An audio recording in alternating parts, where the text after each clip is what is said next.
아더와이즈라는 프로그램이 뭐 제가 아니면 조장님들이 책이 누군가를 이렇게 바꿀 수 있는 건 아닌 것 같아요. 근데 하나님께서 감동을 주셔서 이 자리로 오시고 또 변화하기를 소망하는 마음을 주시고 저희는 그냥 마중물 정도의 역할, 교재 플러스 조장님 또 저와 전도사님이 그런 조그만 섬김을 할 수 있음에도 감사를 드립니다.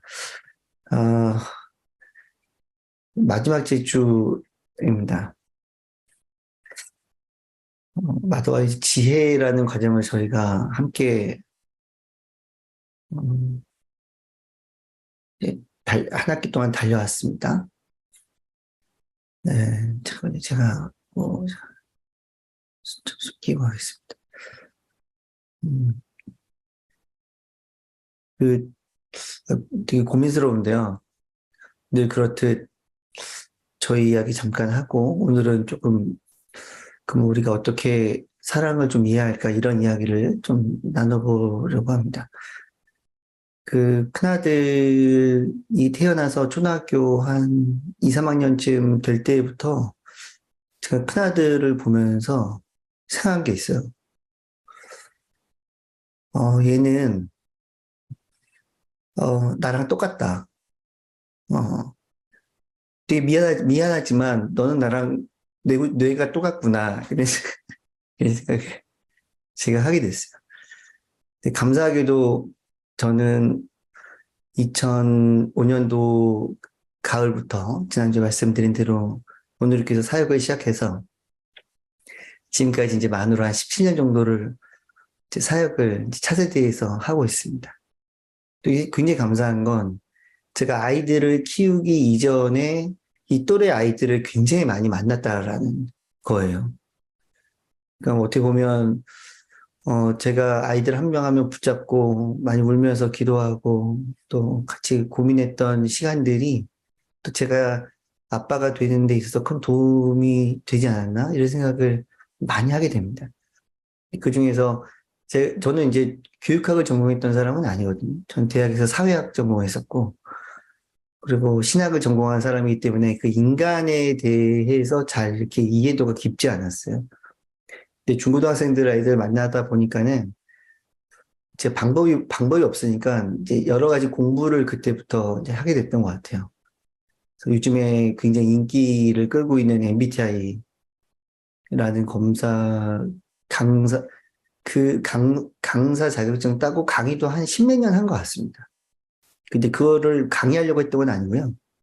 근데 아이들을 좀 중고등학생들 도와주고 싶은 마음에 좀 봤었고, 그 애니어그램 이런 공부도 하면서 인간에 대한 깊이, 그리고 그 외에 제가 중간중간에 대화에 대해서 말하는 건, 나 대화법이나 저는 이제 길게 한 1년 반 정도 비폭력 대화 이런 거를 공부를 했어요. 근데 이거 다 이제 제가 만나는 중고등학생들 또 선생님들 도우려고 하다 보니까 그 안에서 노이테라는 사람이 좀 많이 발견이 저 스스로 하게 되어서 도움을 많이 받았습니다. 그렇게 있다 보니까 이제 제 아들을 보니까는 그냥 저희 아내도 얘기해요. 한 99.9%는 이제 노이테 같다. 이제 이렇게 이야기를 해요. 그러니까 그게 장점도 있는데 제가 이제 단점을 알잖아요. 그래서 그 교실에 두고 이 아이를 키우면 이 아이가 어떻게 클지가 뻔히 보이기 때문에 이제 고민을 하고 있었어요. 그러다가 제가 이제 설교하러 뭐 일반 미션 스쿨도 갔었고 기독교 대안학교도 가고 뭐 이렇게 여러 이렇게 학교를 다니는데 그 모든 아이들이 또 다 맞는 건 아니잖아요. 근데 아이한테 맞는 학교를 보내는 게 굉장히 중요하고 왜냐하면 저희 둘째는 또 저희 아내를 닮아서 일반 공교육을 다녀도 되는 아이입니다. 본인이 가려서 하고 또 열심히 또 맡겨진 거를 뭐 열심히 하는 아이인데 첫째는 그런 아이는 아니에요. 근데 저를 보면은 본인은 하지 않으면서 왜 구조가 이 모양이고 환경이 이 모양이라서 내가 공부를 안 하는 거라고 맨날 이렇게 말도 안 되는 소리를 했던 게 저기 때문에 그렇게 클 줄을 뻔히 알았죠, 제가. 그래서 이 아이는 좀 안 되겠다. 이 아이는 좀 환경을 바꿔야겠다. 그런 고민을 하고 있다가 여러 대안학교를 다니면서 이제 큐티 강의하고 이렇게 하는데 애들이 인사를 엄청 근데 일반 미션 스쿨 갈 때랑 다른 거예요. 그렇겠죠. 지금 아니까 뭐 미시에 대한 스트레스도 별로 없고 그때는 그냥 신나고 재미있게 또 본인이 하고자 하는 것들을 하고 하니까 즐겁겠죠. 근데 그렇게 굉장히 애들이 즐거워하길래 제가 물어봤어요. 선생님들한테. 이 애들이 도대체 왜 이렇게 일반 학교 애들이랑 다르게 이렇게 뭐 인사도 잘하고 왜 이렇게 애들이 이렇게 얼굴이 밝냐 이렇게 물어봤더니 선생님께서 저한테 어떤 대답을 주셨냐면 잠깐 생각하시다가 저를 보더니 그 아마도 그 엄마랑 안 살아서 그런 것 같다고. 근데 그래가지고 어, 이거 정답일 수도 있겠다 이런 생각에 이제 아내랑 저랑 성격이 거의 반대거든요. 그러니까 이제 아내가 애를 보면 이해를 전혀 못하죠. 그래서 아들은 좀 빨리 엄마랑 뛰어나야 되겠다. 그게 엄마도 살고 그 아이도 사는 방법이겠다 싶어가지고 초등학교 6학년 때부터 기숙하는 대안학교를 다녔어요. 일주일에 한 번씩 서울에 왔고요. 근데 그때부터 꿈이 있었습니다. 6학년 때부터 보낼 때부터 저의 꿈은 뭐냐면 저희 아들은 그 MBTI로 면 지금은 ENTP 발달 단계상 원자는 아닌 ENTJ 정도 되지 않을까 이런 생각을 좀 해보게 됩니다. 제가 이해하는 저희 아들이고요. 좀 뭐 제가 틀렸을 수도 있죠. 그리고 저희 아들은 어, 그 홀랜드 검사나 스트롱 검사 이런 거 있거든요. 진로, 적성 검사 이런 거 하면 첫 번째 코드가 R 코드가 나옵니다. 그 R 코드, I 코드, 리아, A 코드, S 코드, E 코드, C 코드 이렇게 리아색 이렇게 얘기하는데 현장형 아이예요. 교실에 앉아서는 배움이 굉장히 약합니다. 이런 애들의 특징은 현장에서 실패를 보면 볼수록 성장할 수 있는 아이. 물론 그냥 실패를 해야 되는 건 아니고 실패를 한 이후에 좋은 어른과 대화를 나누고 그래도 그 실패를 통해서 얻은 것이 무엇인지를 잘 격려해주면 알아서 굉장히 많이 성장할 수 있는 아이입니다. 반대의 친구들도 있어요. 아이코드인 친구들은 연구하는 친구들인데 이 친구들은 교실에 앉아 있어야 성장합니다. 경험이 필요하지만 그냥 무턱대고 경험을 하라고 하면 어떤 것도 하지 못해서 뭘 해야 될지 모르는 그런 친구들도 있고. A 코드인 친구들은 예술의 재능이 있는 거죠. 근데 코드 조합이 돼요. 이 R 코드는 사회성과 연관돼서 사람들과 만나서 할 때 굉장히 성과가 기쁘고 즐거운 친구들이고, 이 코드는 진취형 친구들이에요. 그 진취형 친구들은 뭐지? 본인이 앞에서 앞장서서 이렇게 할 때 많이 배울 수 있는 친구들이고, 또 C코드의 친구들은 사무형이라 본인이 정리하고 또 계획하고 이런 것들을 굉장히 잘하는 친구들. 근데 코드가 조합이 됩니다. 근데 제가 볼 때 이제 현장에 A 코드가 붙으면은 예술을 하되 현장에서 하는 그런 실천적이고 실용적인 거를 하고 사회성과 연구가 붙으면은 이제 사람들을 어떻게 도와줄 수 있지를 연구하는 이런 것들로 이제 애들의 진로와 적성과 진로 관심 분야를 정하는데 제 아들은 ENTP, 주로 ENTP 조합을 갖고 있는 애들은 앉아있는 걸 잘 못합니다. 그, 어렸을 때는 야, 너 ADHD? 이런 얘기 많이 듣는. 그러니까, 우리가 클 때, 우리 같은 유형들은 선생님들이 늘 쓰셨죠. 뭐, 예의가 바르고 어쩌나, 주의가 산만하며. 여기 꼭 들어와. 주, 왜 그렇게 쓰는지 모르겠죠. 주의가 산만, 꼭 들어가는 조합이에요. 이 아들은, 그래서 이제 제가 보내면서, 그때부터 기도했어요. 이 체계적으로 뭔가 이렇게 성장하는 것도 중요한데 또 하나님 원하시는 때 현장에서 먼저 좀 경험했으면 이 아들이 참 좋겠습니다. 라는 시간을 보냈고요. 제가 생각한 대로 저희 아들은 이렇게 자기가 꽂히지 않으면 하지 않는 스타일이었기 때문에 중학교 때까지는 그렇게 제가 굳이 이 돈을 들여서 대학교를 보내야 되나 이런 생각을 아내는 많이 했던 것 같아요. 네. 그리고 고등학교를 진학을 하면서 제가 기도했던 거는 하나님 기회를 주신다면 저희 아들이 뭐 대학을 바로 가도 좋지만 또 하나님께서 길을 열어주시면 또 현장에서 하나님의 일을 먼저 경험하는 또 선교의 일을 해보는 아들로 자라났으면 좋겠습니다. 이런 기도를 제가 하고 시간이 지났습니다. 그래서 작년에 고3을 맞이해서 이제 여러 가지 수시를 쓰고 또 정시를 진행하는 그 과정 가운데 이제 아들에게 제가 한 가지를 딱 얘기했어요. 한 가지 딱 이렇게 뭐냐면, 어, 뭐 너가 가고 싶은 대학을 여기저기 다 써도 상관이 없는데, 근데 가능하면 하나님께서 원하시는 대학이 어디인지를 잘 고민을 해보고, 하나님이 원하시는 대학을 한번 지원해보면 어떻겠냐.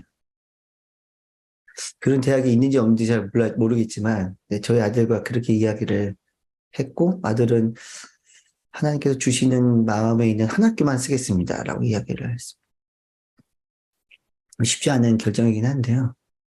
뭐 썼으면 어딘간 됐겠죠. 그리고 선생님들이 이제 여기 쓰면 된다고 했는데, 이제, 근데 그거는 이제 된다 안 된다의 기준보다는 이제 제가 아들한테 그렇게 이야기를 했습니다. 하나님이 원하시는 대학, 너가 가기를 원하시는 하나님이 네가 하기를, 너를 통해 하시고자 하시는 그 전공은 무엇인지를 생각해보고, 그 학교는 무엇인지 생각해보고, 아니면 학교를 안 가면 어떻겠는지 이렇게 이야기를 했어요. 나들이 어떤 과도 이제 방향으로 선택을 하게 됐고, 그리고, 어, 이제 대학도 선택을 하게 됐고, 그래서 거의 진행되는 과정 중에 제가 이제 그럼 대학 안 가면 대학을 떨어지면 어떻게 하면 좋겠니? 물었더니 뭐 이런저런 얘기하길래 제가 한 말이 대학을 가는 것도 좋은데 사실은 네가 지금 대학을 안 가고 내 생각에는 네가 선교사가 먼저 돼보면 어떨까라는 이야기를 했어요. 근데 이게 그냥 말한 건 아니고요.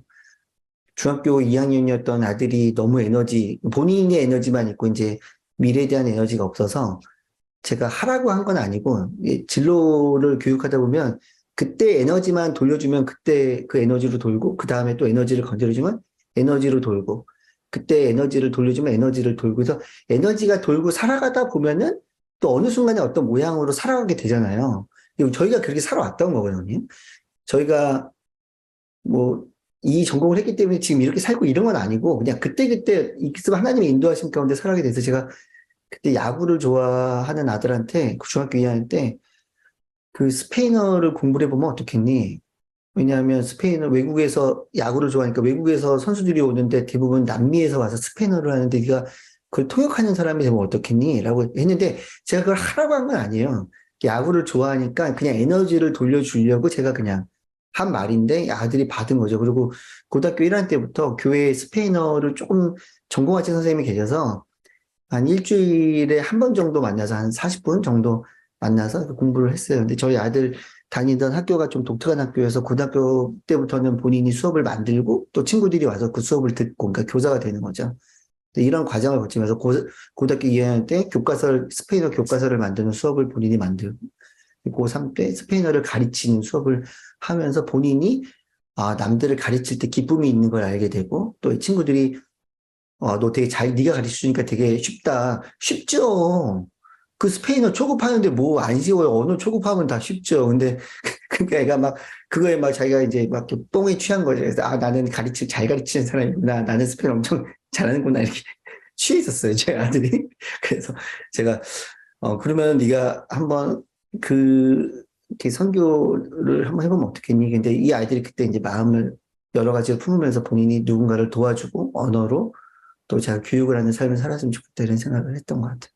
제가 도전을 했습니다. 그래서 대학을 안 되면 네가 재수를 해도 되고 아니면 정 안 되면 네가 그냥 너 어쩔 수 없이 대학을 그냥 갈 수 있으면 가고 근데 아빠 생각에는 선교를 먼저 네가 누군가를 만나서 그 사람을 도와주고 가르치는 그 사역을 해보면 어떨까라는 마음이 있어. 기도해봐. 근데 일주일 있다가 와서 얘기하더라고요.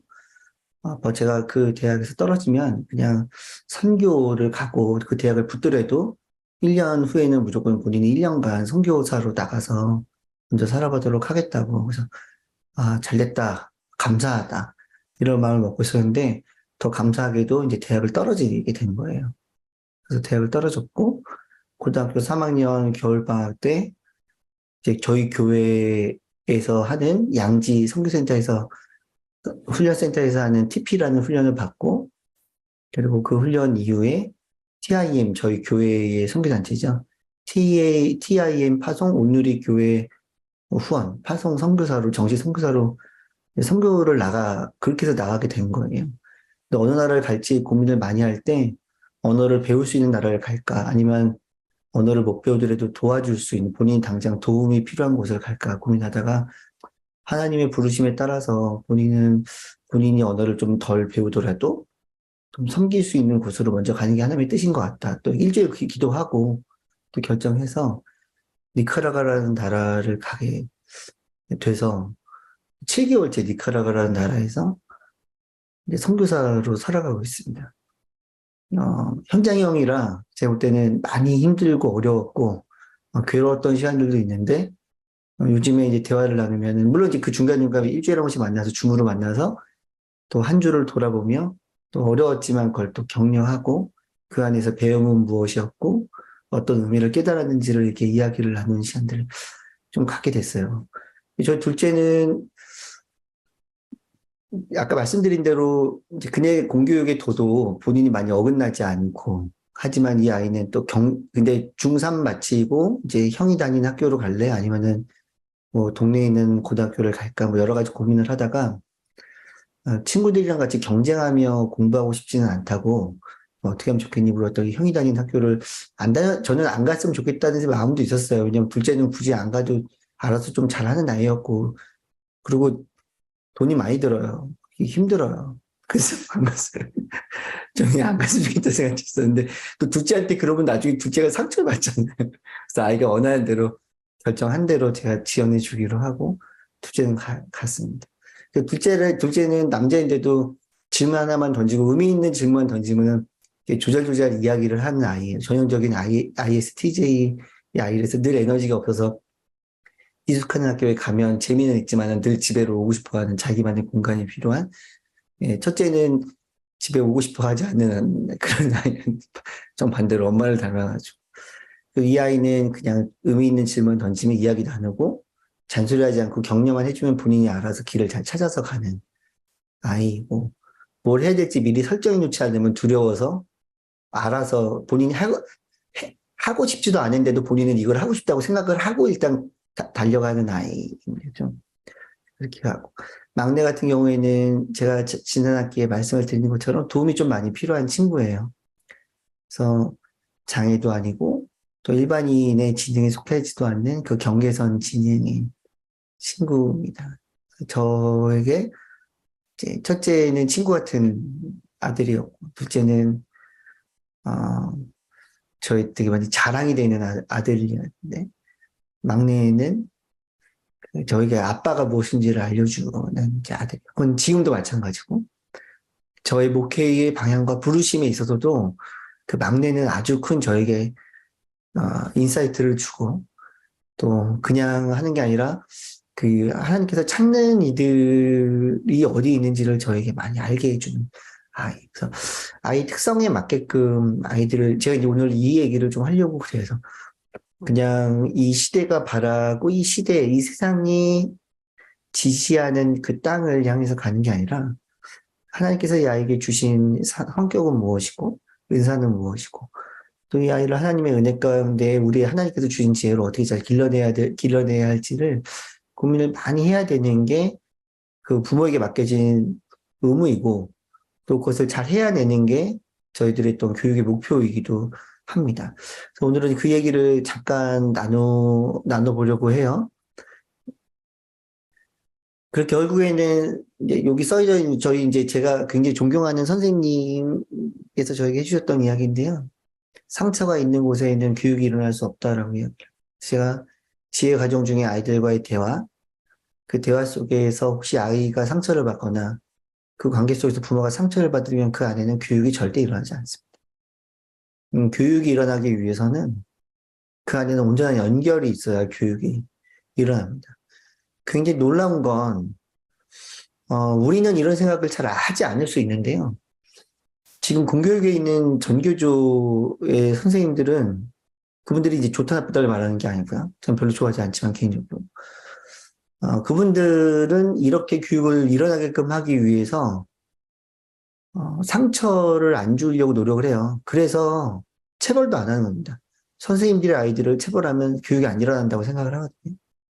물론 이제 옛날처럼 저처럼 막 잘 보시면 아시겠지만 제 얼굴이 짝짝이에요. 여러분들이 제 이 왼쪽이 더 크거든요. 제가 귀사대기를 죽도록 맞다가 정말 기절한 적이 한 번 있어가지고 그 선생님이 다 용서했어요. 그 중3 때였는데 다 용서했어요. 여정모라고 선생님 이름이 여정모였는데 다 용서했어요. 예. 용서해야죠. 뭐 목사니까 용서하거든요. 어쩌겠어요. 뭐 얼굴 보고 용서해야죠. 그래 제가 산입니다. 요즘에 이제 그 몇 해 전부터는 그 이제 벌점도 안 줘요. 못 줍니다. 예, 학교가. 왜냐하면 이제 벌점 주다가 애들이 상처를 받으면 교육이 안 일어난다고 생각해서 그래요. 이제 은혜와 진리 사이에서 이제 진리는 사라지고 이제 은혜만 남을 때 이제 이런 결과가 나죠. 네, 기준이 사라지고 그냥 사랑만 있으면 된다라고 말하는 말도 안 되는 현장에 있지도 않은 교육감들이 막 이런 것들을 막 진두지휘하면서 만드는 거예요. 되게 좀 불편합니다. 상처는 그래서 뭐 체벌을 한다고 물론 체벌을 막 하면 안 되죠. 벌점을 준다고 벌점 막 주면 안 되죠. 하지만 중요한 거는 연결이 되어 있는 곳에 반대로 말하면 연결이 되는 곳에 교육이 일어납니다. 연결이 되는 곳에. 이게 굉장히 중요합니다. 그러니까 뭔가 부부관계도 뭔가 어떤 이슈로 대화가 되지 않고 연결이 끊어져 버리면 그 안에서는 이제 사랑이 생기기 어렵죠. 결국에는 연결이 돼야 그 연결이라는 것은 곧 사랑이고 그 사랑이 있는 곳에 교육이 일어납니다. 제가 초등학교 6학년 때 선생님이 아직도 만나거든요. 제가 이제 곧 50인데 근데 왜 선생님하고 이렇게 연결이 잘 돼 있나 생각해 보면 선생님이 저희랑 연결이 잘 돼 있으신 거예요. 저희가 선생님하고 연결이 잘 돼 있는 게 아니에요. 왜냐면 선생님이 교대 나오시고 첫 번째 맡았던 아이들이 저희였거든요. 선생님으로 그분은 이제 캐톨릭 신자이시긴 하지만 어쨌거나 교사로서의 첫사랑의 대상이었기 때문에 아주 연결이 깊어요. 근데 중요한 건 연결이 되어져 있냐 이런 겁니다. 근데 교육이라는 거는 인간 행동의 계획적인 변화를 위한 활동입니다. 그러니까 의도된 바가 있어요. 교육은 의도입니다. 지금 저희 나라 공교육을 보면 종교가 하나도 못 들어가게 하잖아요. 선생님들이 전도도 하면 안 되고, 기도에 대한 것도 이야기를 하면 안 되고. 제가 아는 어떤 분은 애들을 아침에 밥 못 먹고 오는 애들, 물론 제자 양육을 장차적으로 하시려고 하신 것도 있는데, 본인 사비로 이렇게 밥 못 먹고 오는 애들 이렇게 모아가지고 밥을 이렇게 먹이면서 아침에마다 모였는데, 거기서 이제 기도를 한 거예요, 식기도를. 근데 애들 앞에서 기도했다고 이제 부모님이 교육청에 신고하고, 이게 일반적인 현재 공교육의 문화예요. 그렇게 그거를 뭐 우리가 뜯어 고칠 필요성은 있겠지만, 당장은 어렵다라고 또 생각도 듭니다. 근데 그 사람들이 이제 공교육 안에 신앙, 특별히 종교가 들어오지 못하게 하는 이유가 뭐냐면, 음, 어,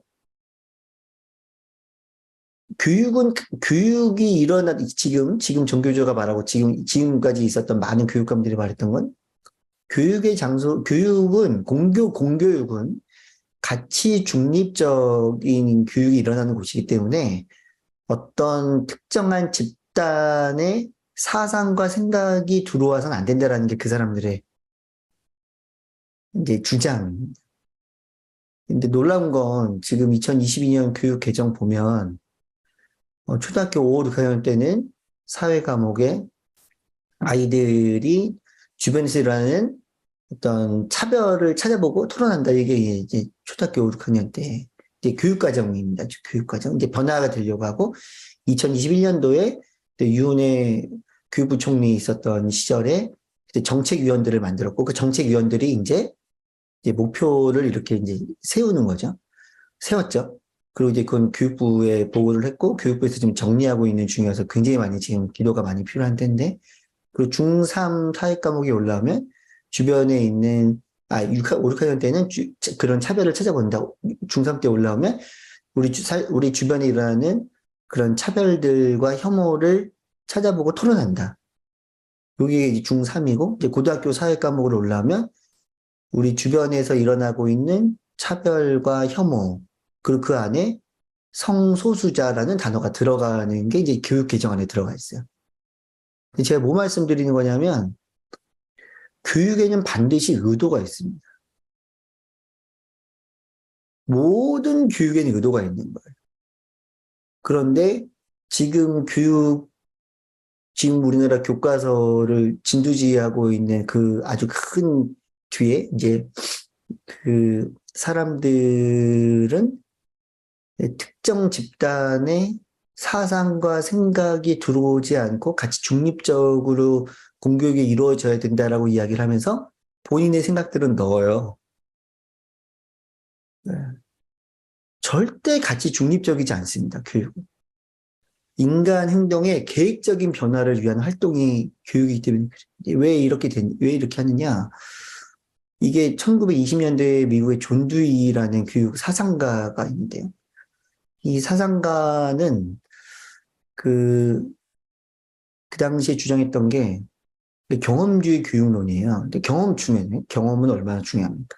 근데 경험주의는 뭐냐면 인간이 합리적, 이성적으로 경험하는 것만 진리가 될 수 있고 그것만 가르쳐야 된다는 거예요. 근데 1920년대 미국이 어떤 교시였냐면 모든 교육의 중심이 기독교 교육이었어요.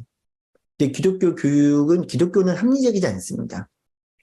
기독교는 우리가 믿는 그 하나님과 예수님과 성령님, 이 기독교는 합리적일 수가 없어요. 왜냐면 우리가 믿는 믿음 안에는 신비가 들어가 있거든요. 그러니까 이 요소를 빼내고 싶었던 거예요, 간단히 말하면. 그래서 그게 이제 1960년대에 올라오면서 아주 깊은 미국의 이제 교육 철학으로 뿌리를 내리면서 미국의 교육이 그때부터 기독교의 사상이 많이 붕괴되기 시작했고 지금 전 세계의 일반적인 민주주의를 이루고 있는 곳의 교육은 다 존주의 사상, 경험주의 교육론을 따라가고 있습니다. 그러니까는 되게 위험한 요소가 많아요. 공교육 안에. 왜냐하면 기본적으로 그런 것들을 토론을 시키면서 역차별을 시키죠. 그렇게 생각하는 사람이 되게 문제가 있는 것처럼. 그러니까 그런 소위 말하는 소수자들을 향해서 이건 사회 질서와 연관된 거다라고 말할 때 그 사람들한테 피해를 주는 게 아닌데 무슨 질서냐. 피해만 주지 않으면 다 괜찮은 것처럼.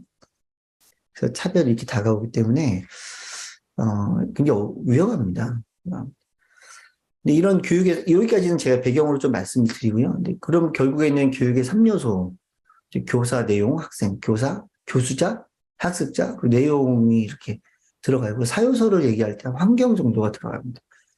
그러면 우리가 우리 자녀들을 이제 지혜라는 과정 속에서 하나님의 말씀으로 잘 길러내야 된다는 것들을 들었어요. 그러면 이제 교육의 4요소 중에 뭐가 제일 중요할까 말하면 엄밀히 말하면 결국에는 교수자랑 내용이 제일 중요합니다. 교수자랑 내용. 왜냐하면 교수자 자체가 내용일 확률이 크기 때문에 그래요. 일반적으로 학교에 가면 선생님들의 모습에서 배우는 것도 있지만 내용을 가르치잖아요. 근데 저희가 이제 크리스찬으로서 이제 아이들과 만나면서 아이들과 함께 대화를 나눌 때는 결국에는 어, 교수자가 어떤 대화를 나누고 어떤 모습을 갖고 있느냐가 그 내용을 규정하는 경우가 많아요. 예를 들면 저는 수학 선생님이 싫었어요. 그래서 저는 수학 공부를 안 했습니다. 저 영어 선생님도 싫었어요. 그래서 영어 공부도 안 했습니다. 저는 과학 선생님도 싫었어요. 아무튼 선생님이 싫으면 공부를 안 하게 된다 그런 얘기하려고 하는데 괜찮아요. 선생님도 저를 싫었기 때문에 마찬가지라고 생각하고요. 그래서 저희 아내 얘기 들었더니 고등학교 때 수학 선생님을 되게 싫어했더라고요. 수학은 공부는 해야 되겠는데 그때 학원이 지금처럼 많던 시절이 아니었기 때문에 근데 수학 선생님이 그 반을 싫어해서 들어오면 말을 한마디도 안 하고 판사만 하다가 50분 동안 판사만 하다 나가셨대요. 나중에는 막 수학 자체가 막 어떤 느낌인지 아시죠? 요거에 남자 선생님이 그 여자애들한테 그러니까 짜증을 부리면서 이제 그렇게 했던 거예요. 그러니까 선생님이 싫으니까 그 과목 자체를 보는 것도 싫어하죠. 그래서 아까 상처도 말씀드렸지만 제일 중요한 건 교수자예요. 특별히 학문을 가르치는 분야가 아닐 경우에는 그리고 교수자가 희생하고자 하는 마음, 그 사랑이 있어야 그 아이들과 연결이 아주 잘 될 수밖에 없고 그 안에서 그래야 교육이란 교육이란. 근데 환경은 좀 뭐 여러 가지로 좀 지금 여러 가지로 공교육은 심각한 상황이기도 합니다. 제가 읽어드릴게요. 우리 교육 현실은 아동의 능력 향상이라는 데에만 지나치게 초점을 맞추어서 아동에게 부담스러움과 고통을 주고 있다. 교육을 위해 사랑이 희생되고 있는 것이다. 따라서 많은 사람들은 사랑하니까 교육을 실시한다고 생각하고 있고, 교사도 교육을 강조하는 것이 사랑하는 것으로 착각하고 있다. 사랑이라는 이름으로 행해지는 교육은 많은 학생들을 좌절과 시리 속에 빠지게 하고, 심하면 그들의 미래마저 빼앗아버리고 말다. 네, 간단히 말씀드리면 어떤 얘기냐면, 야, 내가 너 사랑하고 너 미래를 걱정하니까 내가 너한테 이렇게 얘기하는 거야. 내가 너를 이렇게 지원하는 거야. 근데 아이의 특성과 성격과 이런 것들을 전혀 고려하지 않고 그냥 공부 잘하면 미래에 잘 된다. 물론 저는 공부는 열심히 해야 된다고 생각하는 사람이에요.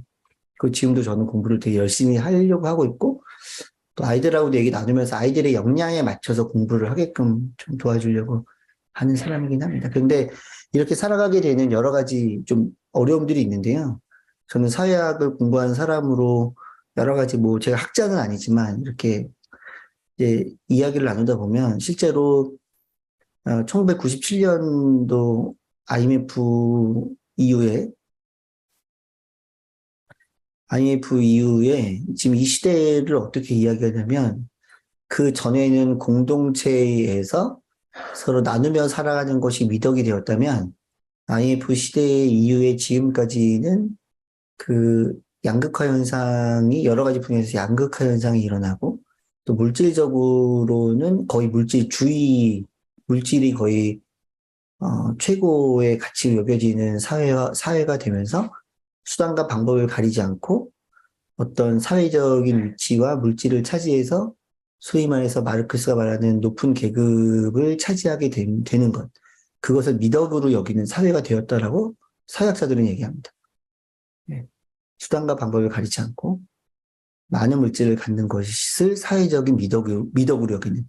그러니까는 어떤 사람들이 보면 왜 저래 이게 아니라 나도 그냥 저렇게 되고 나도 가져보고 싶다. 이 생각이 기본적으로 아이들한테 팽백에 깔려 있는 게 이 시대예요.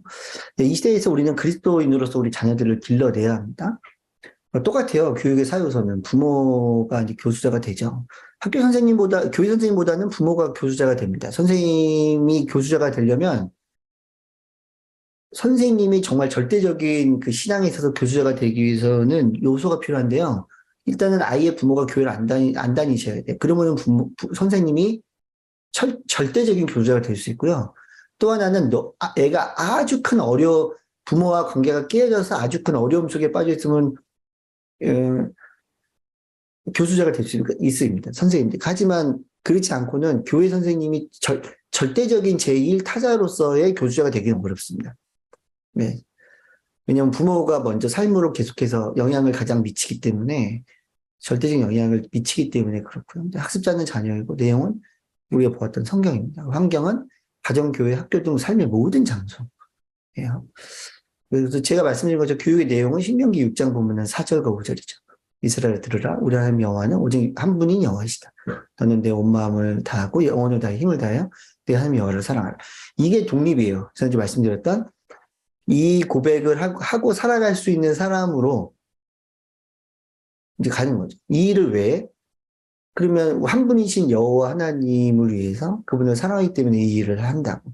또 그분의 영광을 위해 일을 한다. 이게 이제 삶의 목적이에요. 이게 고백으로 나와야 됩니다. 그리고 하나님의 영광을 올려드리고 또한 나의 가족과 나의 주변 사람들에게 그런 하나님을 알리기 위해서 이 일을 한다. 근데 이게 아이들한테 이렇게 말하기는 쉽지 않아요. 쉽지 않아요. 하지만 이런 고백은 매일매일 할 수 있도록 좀 도와주기는 해야 돼요. 제가 저희 집 아이들하고, 이제 뭐, 대학교 졸업하는 친구들한테 하지 않지만, 제가 매일 밤 자면서 우리 하나님 여호와가 그러면 유일한 하나님이십니다. 이건 저희 집에서 지금도 있는 일이에요, 지금도. 저희 집에서 매일매일. 왜냐하면 다시 말씀드리지만 개념이 들어와야 그런 삶을 살아갈 수가 기본적으로 있기 때문에. 하지만 그 모든 환경의 공기는 그 교수자의 희생과 사랑. 근데 그거의 핵심은, 공치사는 절대로 하면 안 되는 거죠. 공치사. 내가 너한테 이렇게 해줬는데 너는 왜 그것도 안 하냐? 이거 말은 절대 하면 안 돼. 이거는 정말 하면 안 되는 거고요. 하나님께서, 야, 내가 너를 십자가에 달려 죽었는데, 넌 나를 위해서, 뭣도 못 박냐? 이런 거 하지 않으시잖아요. 절대적인 사랑이죠. 절대적인 사랑. 우리도 절대적인 사랑을 주면 그냥 주는 거예요. 사랑은 흘러가는 거기 때문에 주고, 하는 거죠. 그 다음에 교수자를 보면, 교수자가 해야 되는 거는 내가 오늘 너에게 준 이 명령들을 마음에 새겨라. 이게 너무 중요한. 그 다음에 가르쳐라. 두 개예요. 네. 마음에 새겨라. 그다음에 가르쳐라. 여러분 성경 많이 몰라도 됩니다. 목사 이런 말씀 드려서 죄송하지만은 한 가지만 제대로 아시면 돼요.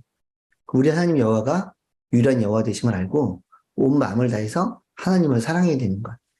성경 많이 알면 좋죠. 많이 아는 것보다 더 중요한 것은 한계를 제대로 아는 거죠. 핵심 구절이에요. 하나님 너를 인도한다. 이런 우리에게 달콤한 그 말씀 하나에 우리가 있는 것이 아니라 본질적인 말씀 하나를 붙들고 살아야 돼요. 가르쳐야 되는데 집에 앉았을 때 길을 갈 때 누울 때 일어날 때 가르쳐야 되는 거죠. 환경은 공기예요, 공기. 그것들을 손목에 메고 내 이마에 둘러라. 그때 지금 무서워져야 때문에 적어두라. 가까이 두고 이 공기를 만드는 거예요.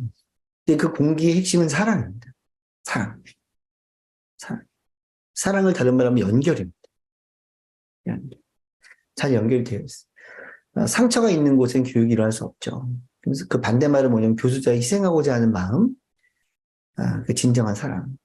그 디도서 2장 4절에 보면 물론 이제 자녀를 사랑하라는 말이 성경에 별로 없어요. 성경이 별로 그건 기본적인 전제로 깔고 가기 때문에 그런 게 아닌가라고 저는 생각을 하는 거고요. 디도서 2장 4절 말씀은 그리하여 그들이 젊은 아들을 가르쳐서 자기 남편과 자녀들을 사랑하고. 이 사랑이라는 거 말이에요. 성경에는 기본적으로 우리는 아이들을 사랑하기 때문에 기본적으로 훈계하라는 말이 많아요. 이 기준을 두고 지키라는 말이 많습니다. 그리고 사랑은 이 기준에 의해서 아이들을 사랑을 해야 됩니다. 이게 중요합니다. 그 시간 제가 4분 남았는데요. 제가 조금 더 시간을 사용한다고 하고 제가 간단하게 한 가지 말씀을 드리면요.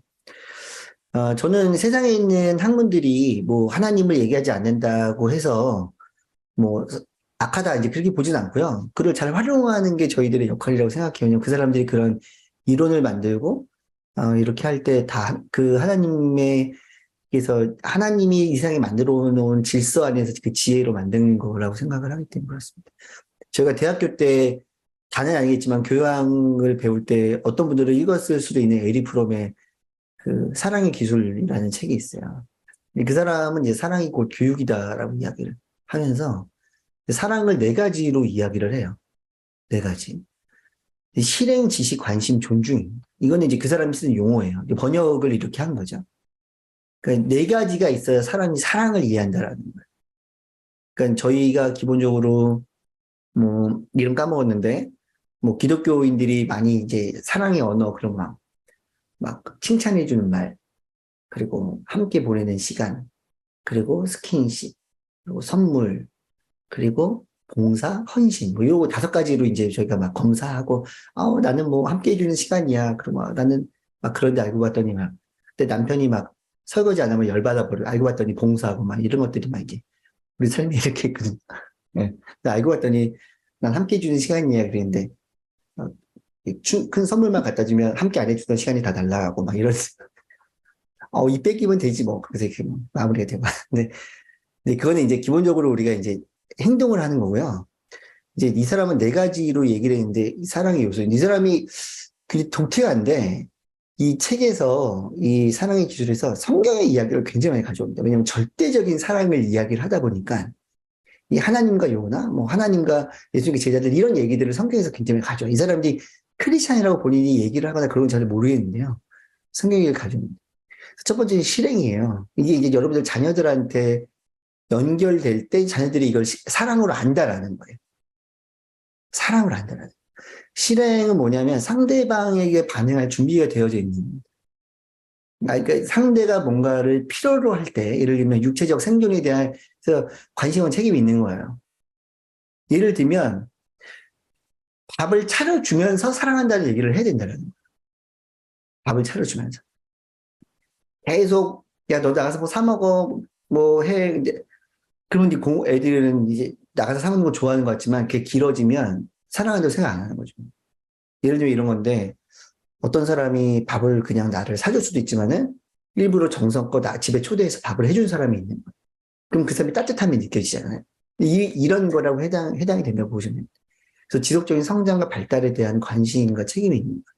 자녀의 키, 자녀의 몸무게, 자녀의 건강. 아픈데 그냥 내버려둔다. 이러면 아이가 나를 사랑한다고 생각을 안 하는 거죠. 그러니까 자녀에 대한 사랑의 기본적 본질은 관심과 책임이에요. 관심을 갖고 책임을 지는 거예요. 쉽게 말하면 돈이 드는 모든 것입니다. 먹이고, 입히고, 필요한 거. 근데 과도하면 안 돼요. 과도하면 안 돼요. 과도하면 절대 안 돼요. 과도하면 인간들이 감사한 줄 몰라요.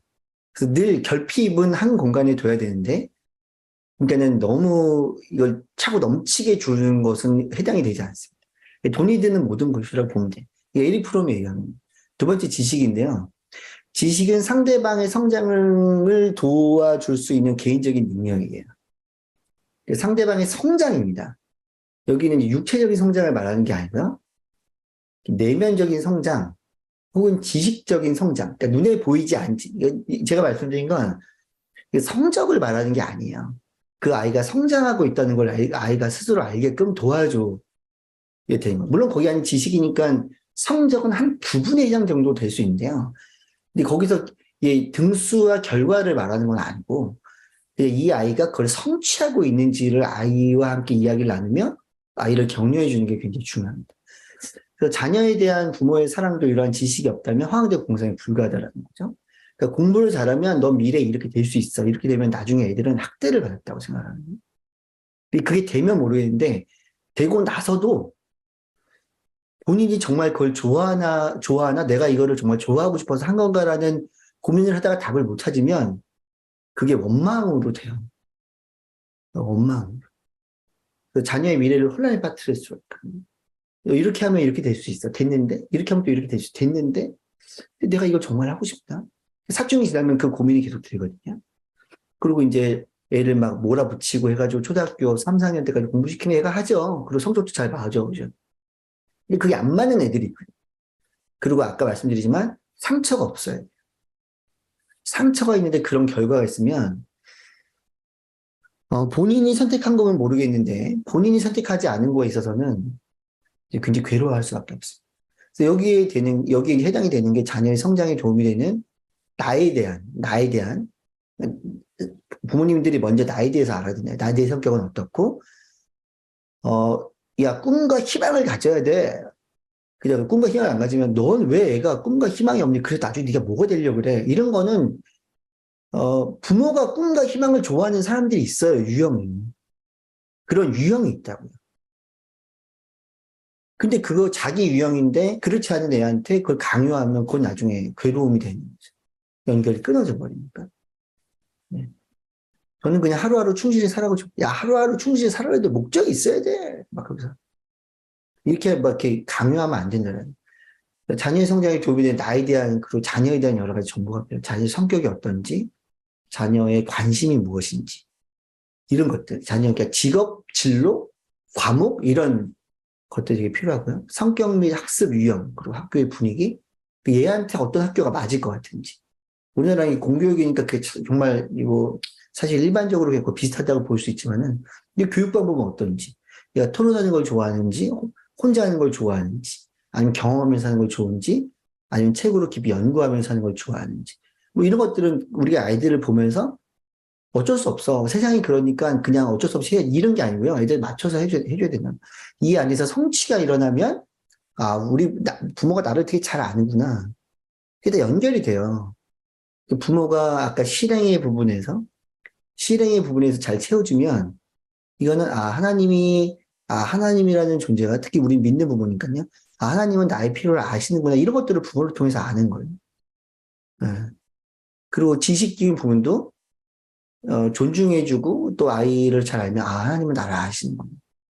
이런 것들을 이제 알게 되는 거죠. 관심은 이제 어떤 문제에 직면하여 그 문제의 성격 규명, 해결책을 파악하는 겁니다. 이게 문제가 생겼어요. 자녀가 원하는 것이 무엇인지 생각과 행동을 살펴보는 거예요. 간단히 말하면 이거는요, 정서적 힐링이에요. 함께 길을 걷고, 함께 이야기를 나누고, 그러니까 잔소리를 하는 게 아니에요. 우리는 좋은 질문을 많이 배워야 돼요. 코칭, 비폭력 대화, 나대화법, 이런 대화를 하면서 내가 해주고 싶은 말을 하는 게 아니라 아이한테 좋은 질문을 던지고 아이가 마음에 있는 것들을 이야기해 올 수 있도록 이야기를 하는 거죠. 그리고 아이가 이야기를 했을 때 제가 부탁에 대해서 말씀드렸지만 혹시 내가 나한테 어떤 생각이 있는데 들어볼래? 들어볼게요. 그리고 그것도 충분히 긍정적이고 또 아주 구체적으로 하지만 아이를 격려해주고 기다려주고 이거 쉽게 말하면 아이가 하고 싶은 말을 부모한테 할 수 있는 감정의 쓰레기통 역할을 해주냐라는 물론 있는 그대로 받아줄 수는 다 없습니다. 선을 그어줘야 되고 아이가 스스로 할 수 있는 건 해줘야 되겠죠. 이 아이가 좋아하는 건 뭔지 또 선생님 친구들은 누군지 이런 것들을 알려주는 게 중요하고요. 존중은요, 상대방이 있는 그대로 성장하며 발전할 수 있다는 것을 인식시켜주는 거예요. 자녀가 있는 그대로 성장하며 발전할 수 있도록 생각, 행동도를 인정해주는 겁니다. 쉽게 말하면, 넌 뭘 하고 싶은데? 그렇구나. 그럼 내가 어떻게 도와주면 될까? 이거예요. 야, 이걸 하기 위해서는 내가 너를 이렇게 하면 내 말만 들어. 너 할 수 있어. 주도권을 뺏어오는 게 아니고요. 주도권을 주는 거예요. 너 어떻게 하면 그런 일을 너 할 수 있다고 생각하니? 어떻게 하면 네가 그런 것들을 조금 더 잘할 수 있을까? 네가 더 알아보고 나한테 말해줄 수 있겠니? 이게 아이한테 넘기는. 물론 이게 말이 쉽지 굉장히 어려운 일이에요. 왜 어렵냐면 아이가 하고 싶어 하는 게 너무나 또 세상에서 볼 때는 너무 어려운 일이거나 멀거나 전혀 되지 않는 일이거나 이럴 수도 있거든요. 하지만 그런 상황 속에서 이런 대화로 시간들을 보내고 나면 나중에 아이가 실행, 지식, 관심, 존중 이런 것들이 쌓여갈 때 사랑한다고 생각을 하는 거예요. 옛날에 부모님들은 존중을 잘 해주었습니다. 네가 그렇게 한번 해봐라. 그래 선생님 말씀 잘 들어라. 아이고 내가 뭘 아니?